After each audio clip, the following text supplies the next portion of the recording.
రామయ్య అనే ఒక ధనవంతుడు ఒక గ్రామంలో నివసించేవాడు. అతడు చాలా తెలివైనవాడు, కష్టపడి సంపాదించిన వాడే. కాని కాలక్రమేణా అతనిలో అహంకారం పెరిగిపోయింది. తన దగ్గర డబ్బు, భూములు, పెద్ద ఇల్లు ఉన్నాయనే గర్వంతో ఇతరులను చిన్నచూపు చూసేవాడు. పేదవాళ్లను, కూలీలను గౌరవించేవాడు కాదు. ఒకసారి గ్రామంలో పంటలు బాగా పండాయి. రైతులందరూ సంతోషంగా ఉన్నారు. రామయ్యకు మాత్రం తన పొలాలు ఇంకా ఎక్కువ పంట ఇస్తాయని అహంకారం. నా పొలాల ముందు వీళ్ల పొలాలు ఏమాత్రం పనికిరావు అని అందరితో అనేవాడు. గ్రామంలో సీతమ్మ అనే వృద్ధ మహిళ ఉండేది. ఆమె అందరికీ మంచి మాటలు చెప్పేది.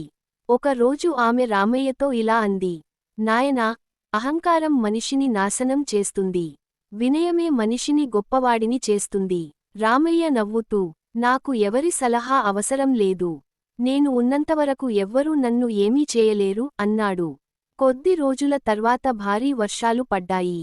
రామయ్య పొలాల్లో నీరు నిలిచి పంట నష్టపోయింది. ఇతర రైతులు ముందే జాగ్రత్తలు తీసుకుని తమ పంటలను కాపాడుకున్నారు. కాని రామయ్య తన అహంకారంతో ఎవరి మాటా వినలేదు.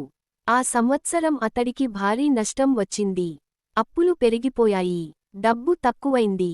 కూలీలకు జీతం కూడా ఇవ్వలేని పరిస్థితి వచ్చింది. అప్పటివరకు అతడిని గౌరవించినవారు దూరమయ్యారు. ఒకరోజు రామయ్య గ్రామ సభకు వెళ్లాడు. అక్కడ రైతులు కలిసి సమస్యలపై మాట్లాడుకుంటున్నారు. అతడు సహాయం కోరాడు. కాని కొందరు ఇలా అన్నారు: మీరు ఎప్పుడూ మమ్మల్ని తక్కువగా చూశారు.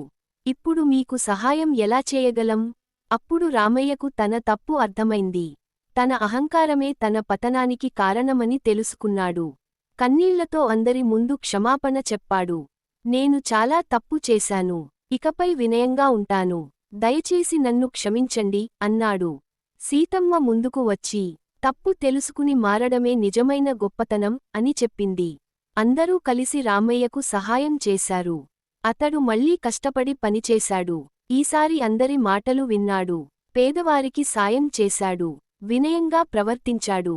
కొన్నేళ్లలో రామయ్య మళ్లీ నిలదొక్కుకున్నాడు. కాని ఈసారి అతడిలో అహంకారం లేదు.